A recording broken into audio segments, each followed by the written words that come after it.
Hello, everyone, and welcome to the Starseed Immersion podcast. Today, I have the wonderful Benjamin Bernstein, also known as Astro Shaman.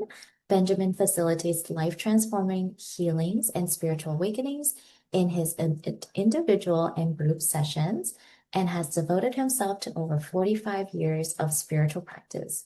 His greatest joy is helping others with his free instant divine assistance, IDA invocations, which make spiritual awakening healing more fast and easy. His path has included Buddhism, Peruvian shamanism, ayahuasca, and San Pedro plant spirit medicine. So, welcome, Benjamin. It is such an honor to have you on the podcast. Oh, Nikki, the honor is mine. Thank you so much for having me. I would love to start with a little bit of an introduction to how you entered into this field of work. Oh gosh. Um, so astrology was kind of the first step in. I got to age 41. Until then, I'd lived in Oklahoma, where I was born and raised, had 20 years of sales jobs, but had also been, doing some music and was itching to be a singer-songwriter. So at 41, I finally got the courage to quit my comfy corporate sales job, move to Asheville, North Carolina, where I've lived ever since, and become a full-time singer-songwriter. So my gumption was not rewarded with money. I never came close to even breaking even as a musician, tried it for 5 years. But by the time I was beginning to see the light, this ain't going to be my profession, I synchronistically met a gentleman at open mic who was a 20-year veteran of astrology, expert astrologer, named Kelly Lee Phipps. He became my best friend, and I became his astrology student because he read for me and it blew me away. And within 2 years, he said, "Okay, you're ready. Hang out your shingle. You're a professional astrologer." So I shifted careers, and I thought, okay, so I'm going to be an astrologer the rest of my life. That's great. But things didn't stop there. After a short time beyond that, I was introduced to plant spirit medicine, first San Pedro or Huachuma ceremony, and then not long after that, ayahuasca ceremony, where it really lit me up. And then it wasn't long after that that I thought, well, maybe I could be a shaman. This would be great to help people like I'm being helped. And so I eventually became a shaman. I'm not an ayahuasca shaman. I don't serve that medicine, but I do work as a shamanic healer to help people heal and awaken more rapidly. So I did individual client work that way. Then I was asked by some clients, "Oh, do you do life coaching? You sure would be a good life coach." So, okay, let me learn how. So I read enough books and became a life coach too. And around this time, I'm also doing, weekly meetings in my house where we're doing my shamanic awakening ceremony, which is like, how close can I get to ayahuasca without actually serving it? I did rattled and sang and did strong energy movements so people could clear heavy energy. Yeah. And that eventually, after years, migrated online. And the third iteration was Awakening Plus, which is the online membership I've now facilitated for over 5 years. And it helps people online heal and awaken and thrive more powerfully and form community online. So everything's sort of evolved organically. Once my ego's intention was initially I want to do music. After that, everything caught me by surprise. Um, so fortunately, I was open enough to my inner guidance to see when it was time to shift from something to another or add something on. Once astrology, I've just been adding things on really and running a bunch of things at the same time. But it's turned into a life that was completely unexpected when I made the big move and far more wonderful than I could have imagined. And that's what can happen when you follow your dreams and you evolve your consciousness, is your life can become way more wonderful than you could have imagined even in your wildest dreams. So and also I need to mention, when I first started on the spiritual path almost 50 years ago, I couldn't feel anything. I had no inner awareness at all. I was deaf and not blind and dumb. And my thing is, man, if I could, develop the sensitivity I have, anybody can. So when I talk about what I've accomplished, it's not to brag. It's to say, hey, if a slow student like me can do it, then anybody can if they set their mind to it. I'm curious too, because after you studied astrology and everything started unfolding organically, did you ever go back to look at your own astrology and see if there were Oh, like yeah.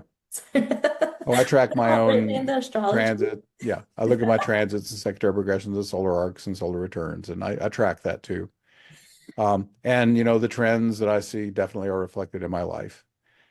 And my natal chart fits me really well. I mean, I can see every planet in my chart, how it's working the way I actually am. Mhm. So yeah, astrology is a pretty powerful tool for self-knowledge and figuring out what to do next. And I'm curious too, because this might be more of like, will your path change when you expand your consciousness, or will you always be on your path, right? Like this is between like divine will, free will, and then like Hmm. the soul evolution process. Well, as the simple answer is your path is your path. It shows up as it shows up. What I can say is, um, I had my lock-in awakening back in 2012, and finally I would wake up the next day and still be in the awakened state instead of it going away overnight.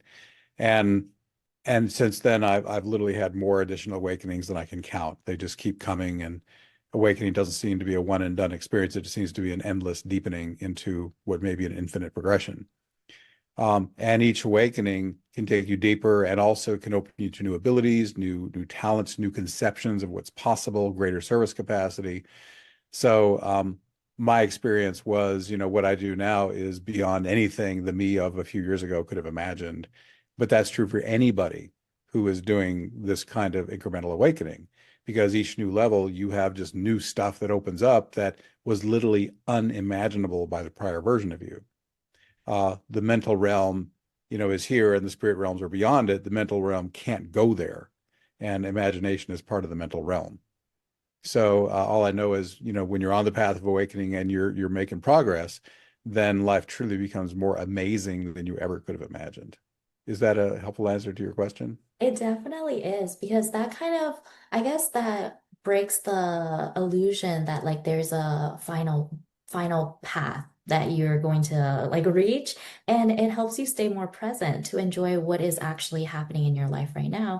And then we had discussed prior to this video, we are entering into a time where there's a lot of things happening and shifting. So I'm wondering, how does one navigate that? Because even for me personally, I am being tugged left and then I'm being tugged right and then I'm being tugged left and then I'm being tugged right. And Yep. with the insight that you shared, things that I have never ever imagined would be possible is starting to come into my field. And it almost creates this confusion or this distortion in the reality. So here I am, the ego's grasping at straws of like, oh no, I want to stay safe. I want things that make sense to me. How do you navigate that, or how have you guided others through this process? Okay. Let me feel into that question. Um, the way I've navigated through it is I just stay as awakened as I can, as consistently as I can. And when you're in that state, then the divinity within you really knows what the human should be doing. And if you just are open to its intuitive guidance, which is constantly available, you'll just know what to do. So the answer is to get beyond your mind, your human mind, which will do logic and pros and cons and, run the mental list, which, I find really unhelpful now. Mm, Because especially in this day of, every possible truth with an advocate out there all like contradicting each other, it's harder than ever to figure out what's true with your left brain, because everyone's got a contradictory story against any other story. However, if you're just feeling and knowing your inner guidance and intuitively you just know from the feeling what the right course is, that's a much more reliable guide. So, I feel like the chaos of information in the world now is just all the more reason to get awakened, at least to the level where your inner guidance is active and can put you in the right directions. mm. Now, there may be some parts of your question I missed there, but that's the answer that's coming up, and you're welcome to ask follow-ups if you want me to go deeper on any aspect of that. Yeah. So what I'm hearing is being awakened enough to be able to follow your inner guidance. And I'm curious to know, what do you consider awakened enough where you're consciously able to make those choices? Well, you're getting intuition or you're not. If you're getting it, then you are. Then you're awake enough to receive it, I guess, de facto. I do have a technique that I've taught for over 14 years that seems to work for the great majority of people who use it. And it does help just about anyone get into awakening very quickly and then maintain it. Um, and when people first encounter it, they seem unbelieving that something this quick and simple could actually do that, but it has for many years. And if you like, I'll just describe the basic idea in case someone wants to try it. Yes, I would love that. Okay, it's called the Embodied Awakening Invocation, and I'll mention this is in a book I have up on Amazon. It's a 15-word title. The book is Instant Divine Assistance, Your Complete Guide to Fast and Easy Spiritual Awakening, Healing, and More. Be sure the author is Benjamin Bernstein, because there's a pirated copy out there by a different author, but you want the one by me. And it contains my 4 basic invocation types, but this is the first and most important. Where this assumes that you believe you have a higher self that created the human in the first place. And the whole point of the invocations is you delegate to your higher self and have it do things for you that either your ego can't do at all or can't do as well. You leave it to the expert. So in this case, you're saying, hey, I'm down here human. I'm not awake right now. Higher self, would you come awaken me? Do me the favor, please, right? So you say to your higher self, maximum embodied awakening that serves highest good, please. Followed by just absolute relaxation. You just relax and you just feel your body. If you have awareness of the energy in your body, the subtle energy, you feel that. And most people, as soon as they do it, they'll start to feel the higher self coming in the top of their head. And the best metaphor is like you are a sponge and your higher self is water soaking in from the top down. And if you just relax and feel it come in and you just allow it, then your higher self, which is very smart and intelligent and knows exactly what you're ready for, will give you as much awakening as you can hold right now. It will saturate you to that extent. And for most people, if they can just relax and let it in, then they get what I call at least a basic awakening. Okay, level 1. And when you're there, there's no mental chatter, there's no challenging emotion, you're peaceful, and all this is happening effortlessly. It just runs itself. The qualities, the basic things you can say about this state is there's more harmony, flow, ease, and grace. Everything you're responsible for, you do more responsibly and more joyfully. So like we talked about, instead of having to figure things out mentally so much, your intuition works better. Increasingly, you just know what to do. And there's also this full body euphoria that comes online. So those are just like the very basic descriptions of what embodied awakening is like. In terms of a daily practice, if a person will just, if they want to try this, do those 8 words again, it's maximum embodied awakening that serves highest good, please. As soon as possible every morning, just go to passivity, feel it coming in, let it saturate you as much as it can. And if you let it go to full saturation, then if you run the checklist, okay, no mental chatter, no challenging emotion, peaceful, effortless. If you can check all the boxes, you're there. And even if you get partway there, it's still an improvement, right? And then you just go about your business. And by the way, most people who do this, they say they invoke and they're in the awakened state in 5 to 10 seconds. Wow. I've had some people say it comes on before they can even get the 8 words out. So again, the difference between invocation and meditation is a formal process that takes a certain amount of time and effort. But invocation is designed, I want to get there now. I want the most quick and efficient way to get to a state, and the invocation is designed to be efficient at getting you there. Meditation has other benefits that invocation doesn't have. They each have their role. So if you're doing this invocation, first thing in the morning, relax, let it saturate you. And there's more details to it, but those are in the book if people want to check it. And also, I believe we have a free offering here, which is a 1-hour video, which covers the basics of the 4 invocations from the book and has me guiding you through them too, describing and then actually guiding you in the video. So for free, a person could check that out. And if they like the experience there, they can go to the book for a deeper dive. And that, by the way, is at astroshaman.com/invocations if they want to go right to it. Or I'm sure you'll put a link here up in your podcast on your show notes. Yes. So I got so busy doing that, I forgot what I was going. Okay, then first thing in the morning, you do the invocation and then go about your business. As long as you're in the state, you don't need to do it again. But if at any point during the day you notice, oh man, there's mental chatter, challenging emotion, I'm not peaceful anymore, that indicates you've lost at least part of the connection. When you're in this state, it's because your higher self is merged with you. Your light body and your physical body are fully aligned. And then you have the consciousness of the higher self and it's driving the human. But you are the higher self driving. It's a little paradoxical, but that's how awakening works. Okay. So you get it first thing, and then if it ever slips, you just do the 8 words again. Say them again. Leave a moment of absolute passivity to let it lock in, which shouldn't take but a few seconds, and then refresh as needed. Mm. The people I know, I have some people who tell me they've done this for over 10 years every day. Wow. And they say on a really rough day where I keep having to refresh it, I might spend a grand total of 5 or 10 minutes, a few seconds at a time, refreshing. And some people say I do it for a few seconds first thing in the morning and it sticks all day. And that's all I had to do to be in the awakened state all day. And everything's better in the awakened state without exception. Everything you experience will be more wonderful from the awakened state for sure. Mm. So a long-winded answer with tangents, but there it is.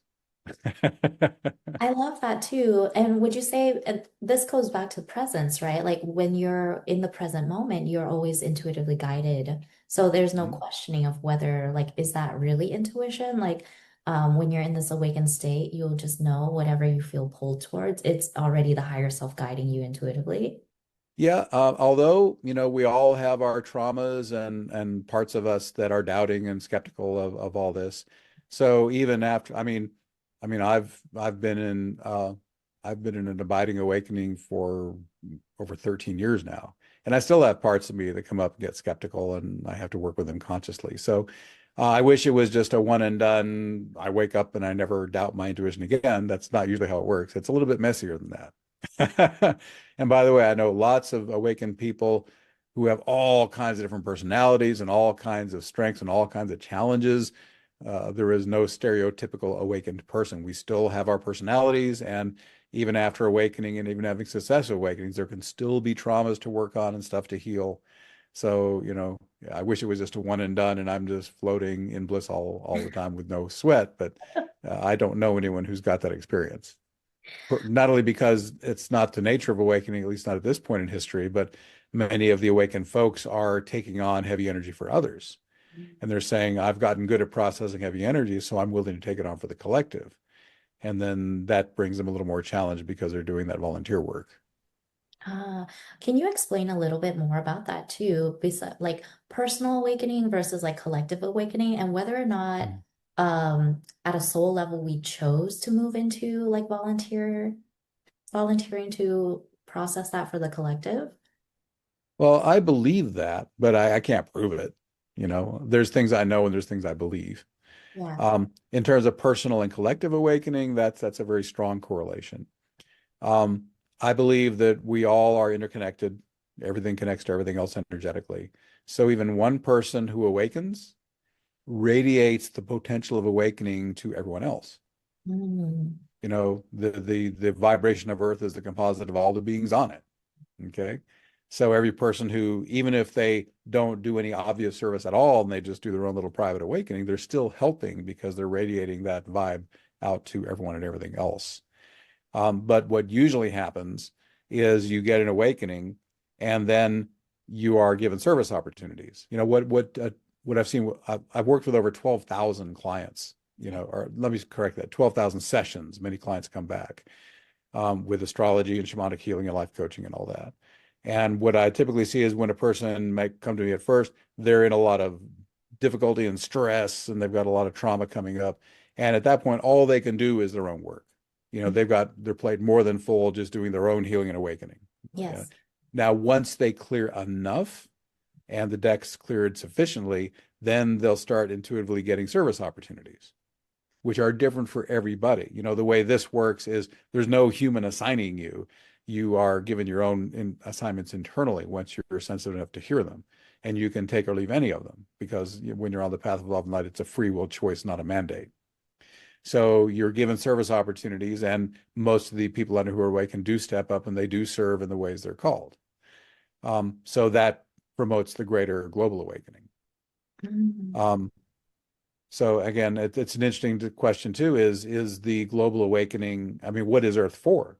Yeah. I've read some things, and one viewpoint is Earth is designed to be in crisis all the time by design, and we're not supposed to have a love and light 3D Earth because we come here to experience the challenge and master that kind of stuff at the human level. Then once we get that master, we move along and go to the next level, and that level is more like the golden age that some people are seeking here. Other people believe that Earth could in fact move into a golden age right here in 3D. And I honestly don't know which is real. But what I believe is that whatever story you believe, um, the path of personal healing and awakening first to get to where you're awake enough to be given service opportunities beyond that is the optimal strategy, no matter what the setup is. Whether Earth can ever become a golden age or not, it's still, I think, the best approach to do your own healing and awakening and then serve others as guided within that. Yeah, that resonates too. It's like fill your own cup first before you assist others in doing that. And then in terms of, I guess like shifting the external, I mean, shifting the external comes with the internal shift, right? But in terms of what you've studied in astrology, you were saying that we were going to experience more, I guess like more challenges over the next few years. Would you be able to explain a little bit about that and how that? Yeah, that's the mini grand trine with Uranus, Neptune, and Pluto. So that let me break down what I just said. There's three outer planets, Uranus, Neptune, and Pluto. Right now, if you look at them in the astrology sky, they are making a little configuration called a mini grand trine. Uh, the planets are 60 degrees, and 120 degrees from each other. Okay, and this is really rare. So rare, in fact, that the three outer planets have not been at the same degree numbers this tightly for over 250 years. They last did this around the time of the American Revolution. They will not coordinate this tightly again for another 170 years after this. It's been building up a few years, but this is the year when, 2025, when they're actually going to be nearly exactly at the same numbers at the same time, and it's getting really strong. So they're going to continue this. Now, again, they're moving back and forth a little bit and not precise all the time, but they're going to continue acting as a team through mid 2030. Although the strongest effects will probably be in the next 2 to 3 years while they're coordinating more tightly to each other. So it's an unprecedentedly powerful time. These three in astrology are called the gods of change, the transpersonal forces. Just to give you a sense of each one of them, Uranus can bring rapid, instantaneous paradigm shift, quantum leap. He can also bring chaos, destruction, and insanity. Okay. Neptune can bring spiritual awakening and creative inspiration and unconditional love and compassion. And if you work with dreams and be in this beautiful flow state, and Neptune can rule lies and deception and substance abuse and aimless drifting. So everything can go high or low. Pluto, the furthest of them all, takes 250 years to come around. Okay. Pluto says, I am death and rebirth. I am shamanic death and rebirth of consciousness. I am all the occult arts. Pluto is sacred sexuality. Pluto is saying, my favorite Pluto motto is, are you now willing to release everything you are or have ever been that no longer serves highest good to move to the next amazing level that you can only get to if you release the old stuff, right? Yeah. So, and Pluto's power. And are you using power in a way that uplifts everyone around you, or using power in a way that's all for you and you create a lot of collateral damage with others? Pluto is also wealth. And wealth, of course, could be money, but to me, wealth is what you value. For me, I'm not that wealthy in money, but I'm very wealthy in consciousness. So Yes. you figure out what's valuable to me, and that's your wealth. So anything of value can be wealth. And so all these themes I just put together are all there with these three outer planets, and each one bumps the other up. So any one of these planets hitting something would be potent, but to have it being amplified by the other two at the same time and it going all the way around like that is just unbelievably powerful. So we are right now entering into a very powerful, very intense time, and that's for the global situation. And but you look at your natal chart right now, as we record this in late June 2025, the outer planets are really working the very late 20-degree ranges and the like up through about 5 degrees in all signs, all 12. They're positioned in a way that everything in every sign is being affected around these numbers. So right now the hot zone is like between 1 and 3 or 4 degrees actually.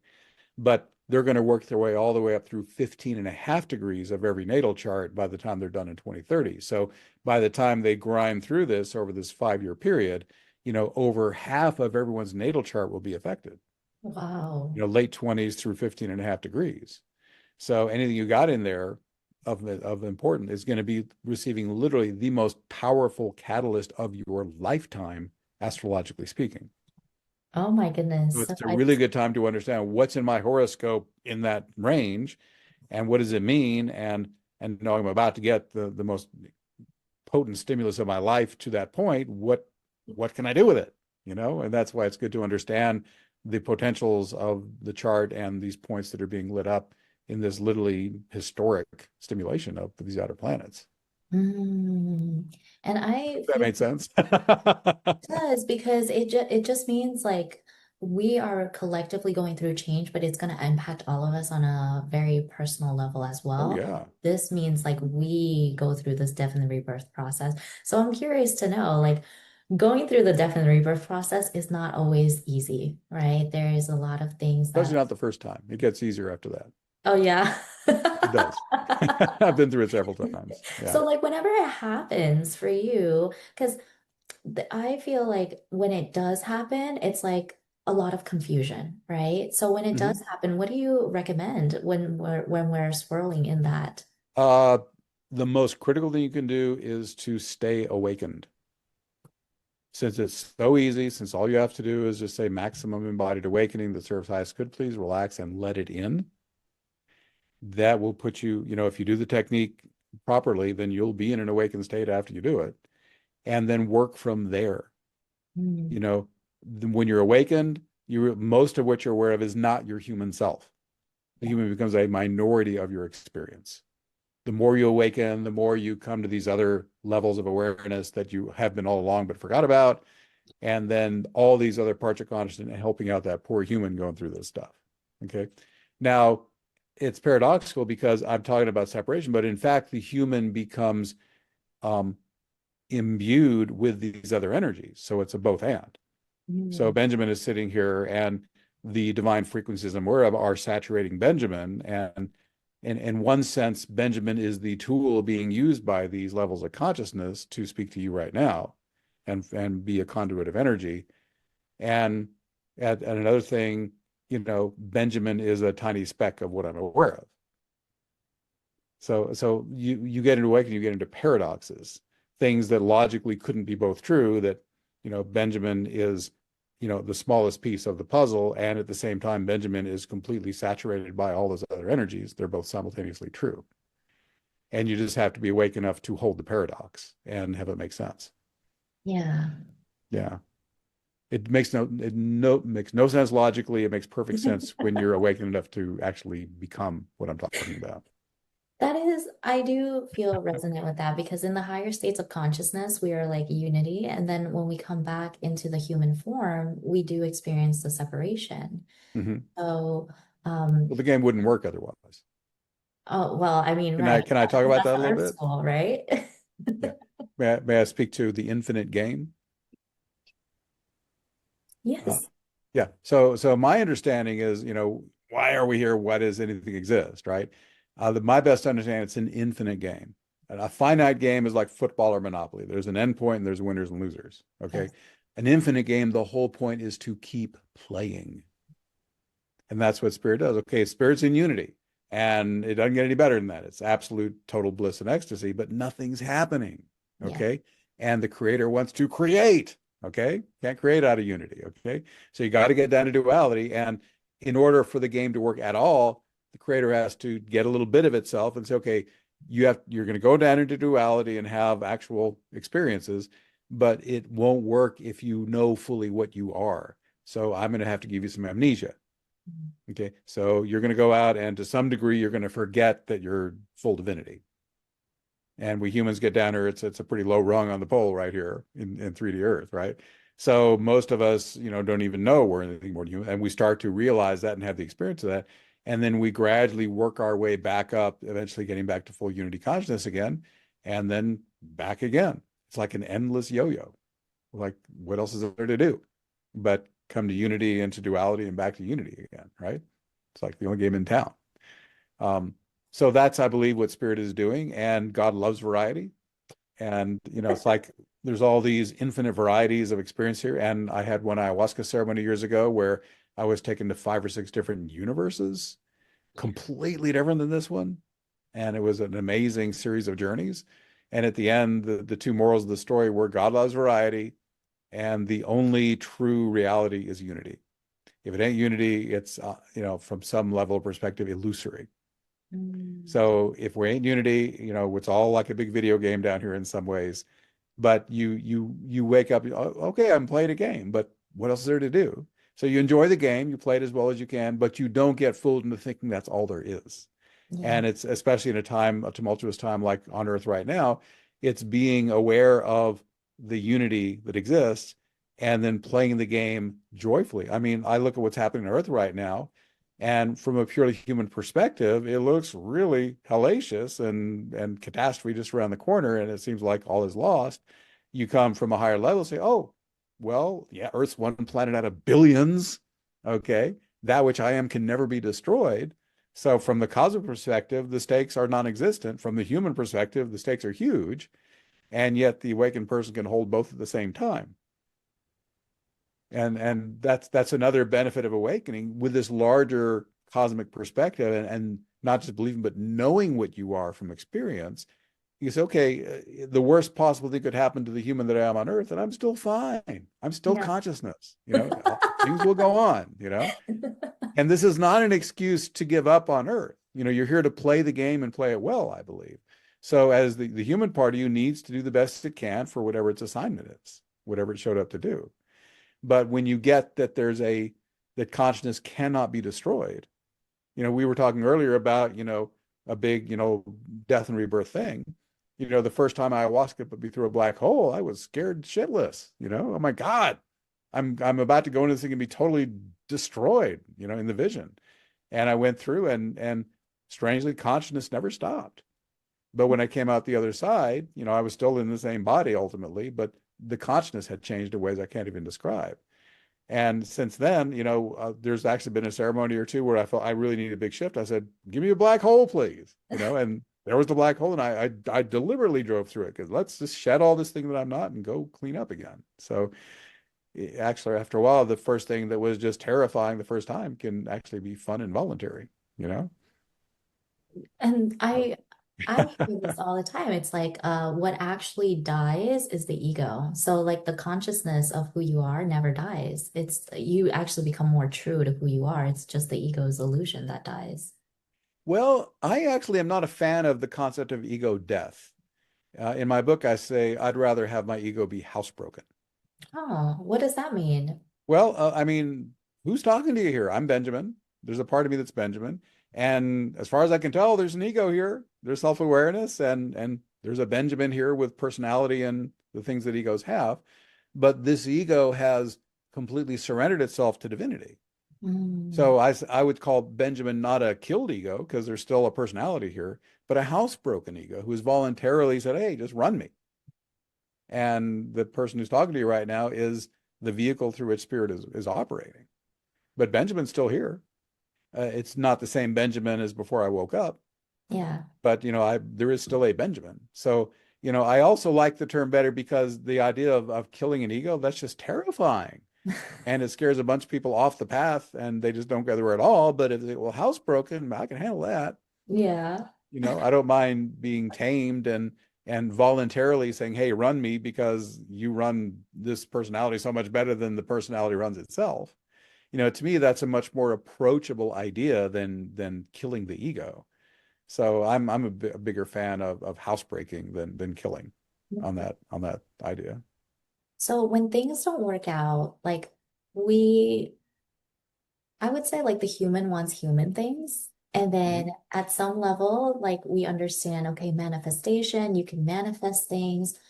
But then there's this idea that like, okay, what if it's not your time to have that and it's not actually coming to fruition? Like, do you have an opinion about that? If someone really wants a relationship or money or something like Mhm. that, and it's just not coming to fruition? You just do the best you can. I mean, I use law of attraction, but I have never attracted the kind of money I want. using that technique. And yet I'm incredibly abundant in consciousness and other things.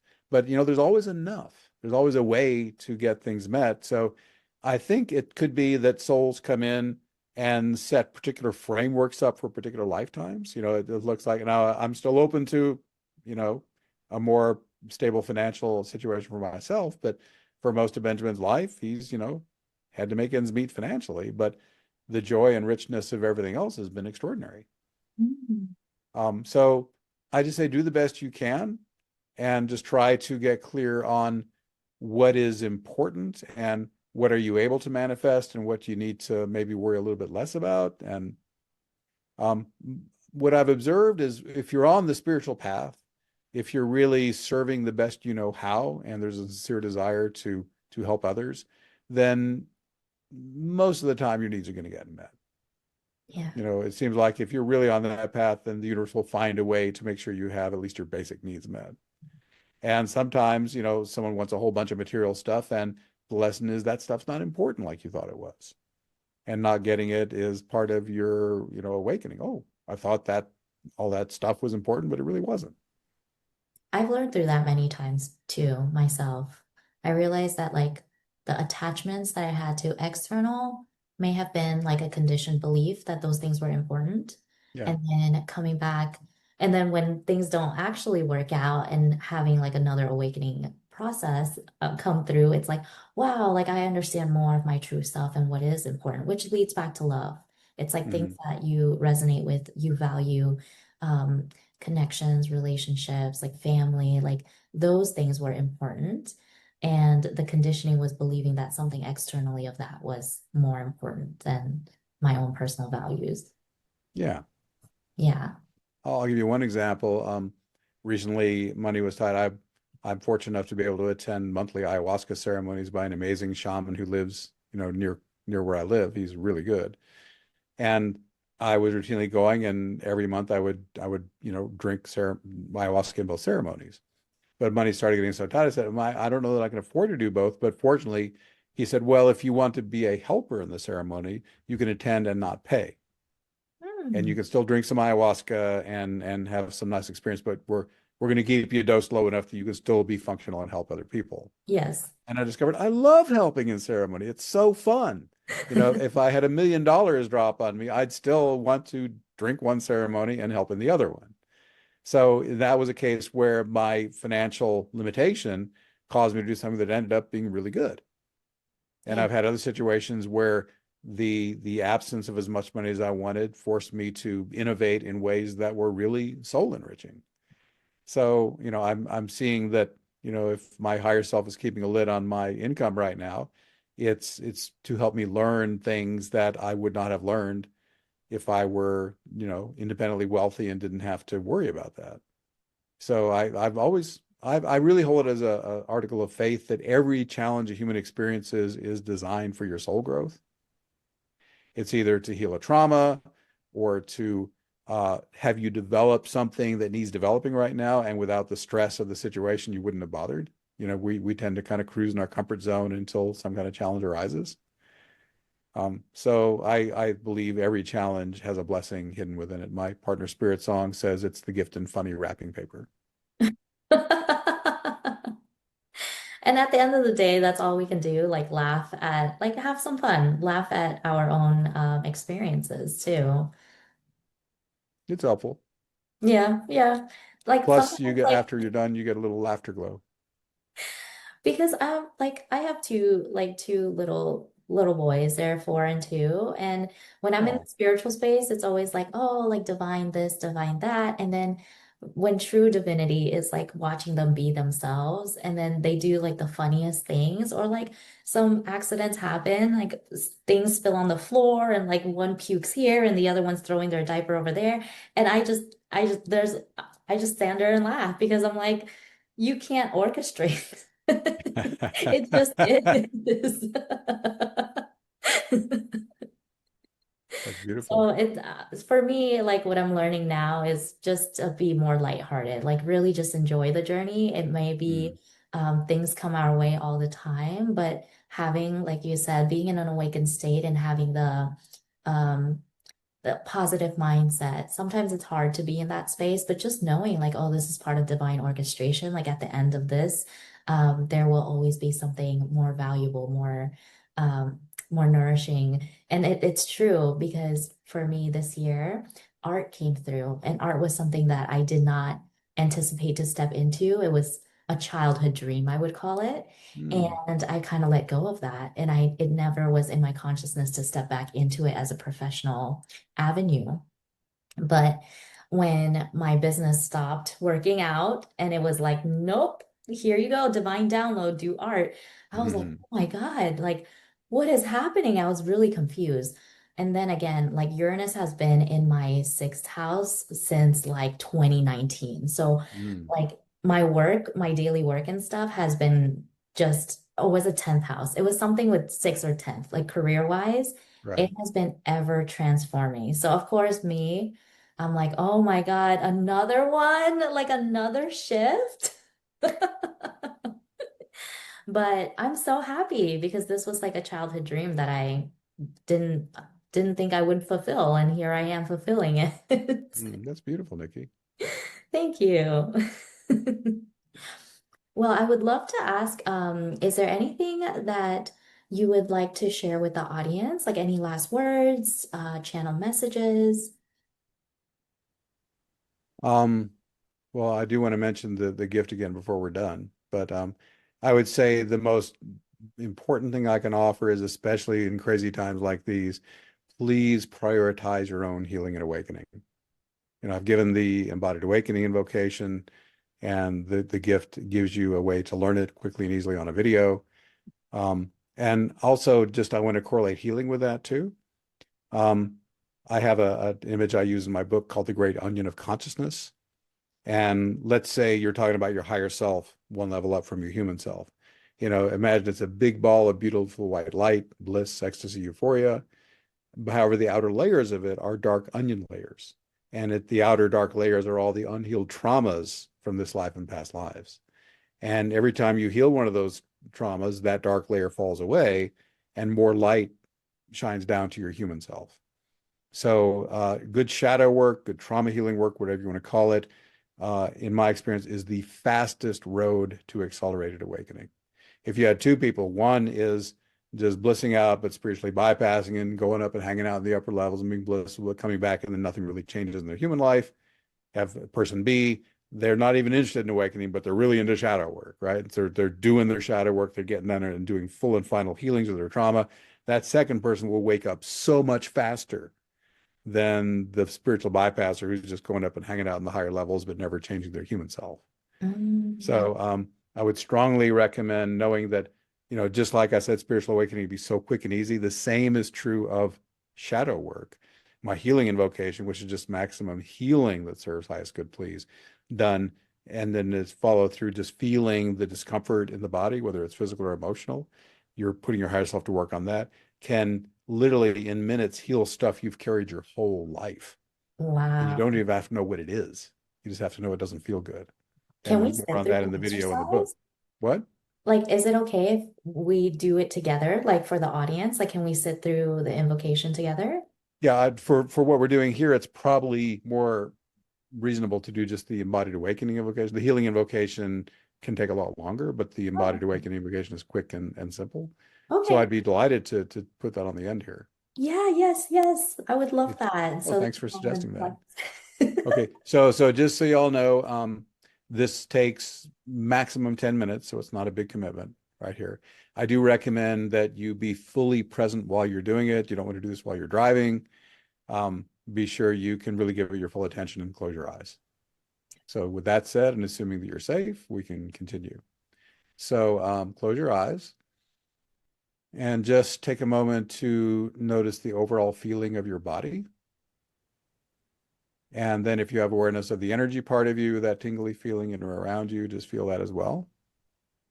You're just getting the baseline of what's already there. And if at any point you need more time, you can pause this recording and then hit play again when you've taken the time to do your process or get the awareness that we're talking about. So assuming you now have awareness of your physical body at least, and possibly your energy body too, we're going to call in the higher self. And again, earlier in this interview, I gave the descriptors of embodied awakening, so I won't repeat those. The one thing I'll add is it's kind of like your body is a car. Your ego is going to move to the passenger seat and your higher self's going to drive. However, your ego is the boss, and if for any reason your ego doesn't like your higher self's driving, you just think yourself back behind the wheel, you're there, higher self steps right out. So it's reversible and you can get back to where you were if you prefer. So there's no risk. All right, so go ahead and you're going to speak to your higher self. Do this out loud if you can, but you can also just think it if you can't speak it out loud. So let's talk to the higher self now. Please say the following: maximum embodied awakening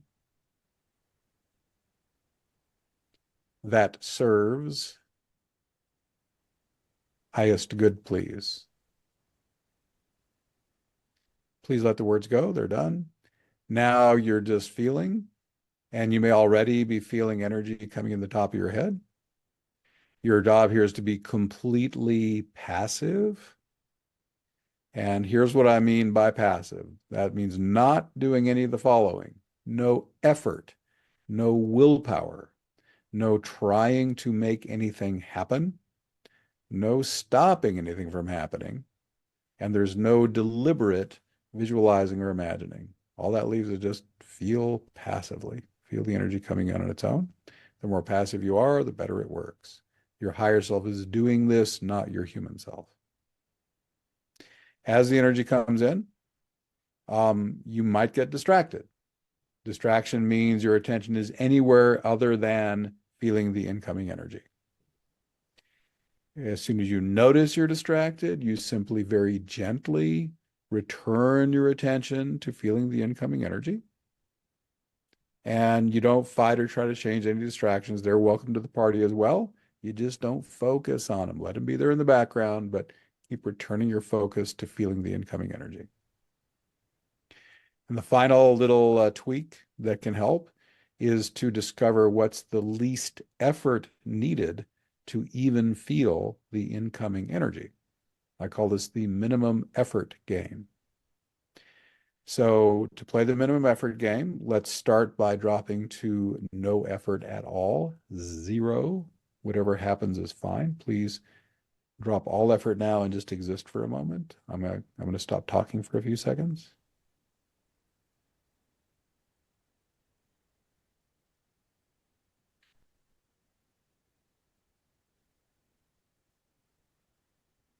Maintaining 0 effort. Notice if there's awareness of the incoming energy anyway, without even trying. If there is, then 0 is all you need. However, if you've lost awareness of the incoming energy at 0, start adding back little tiny bits of effort until you can feel it again. The idea is to add back the least amount of effort needed to feel that incoming energy. If 0 gets it done, great. If you need a little bit of effort, just barely enough, that's fine. So find that sweet spot of just no effort needed or just barely enough to feel it, and just hang right there in that space. Then you'll notice if there's a sensation of the energy increasing, filling you up. I call it filling the tank.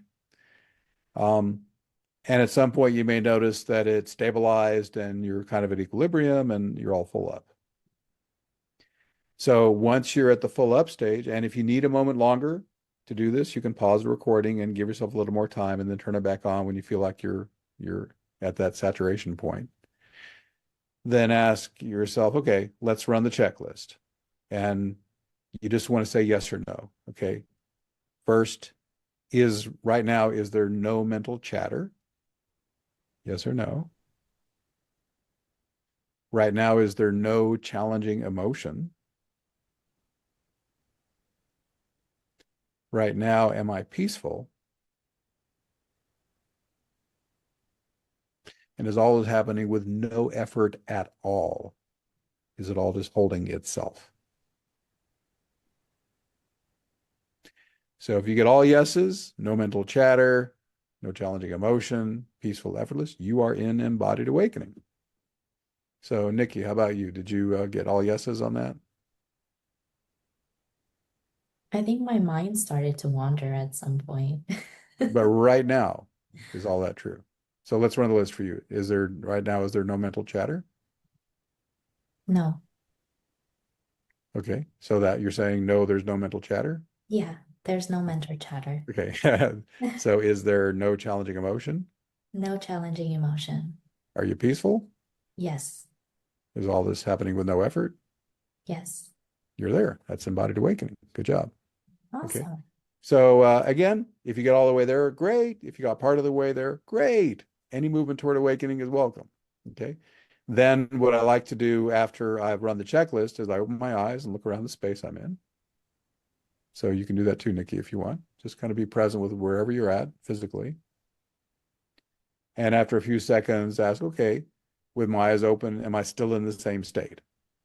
You can run the checklist again. And say, okay, am I still there with my eyes open? The embodied awakening is designed to be with you, with your eyes open, doing whatever you do. Yeah. It's designed to be a perpetual experience. So if you're there, good. And again, as I said earlier, the procedure is first thing in the morning. As soon as you think about it, do it. Get into embodied awakening or as close as you can. And then if you notice it slipping, then refresh and perk it back up. Your higher self will always come when you call it. And if you are really passive, it can come in.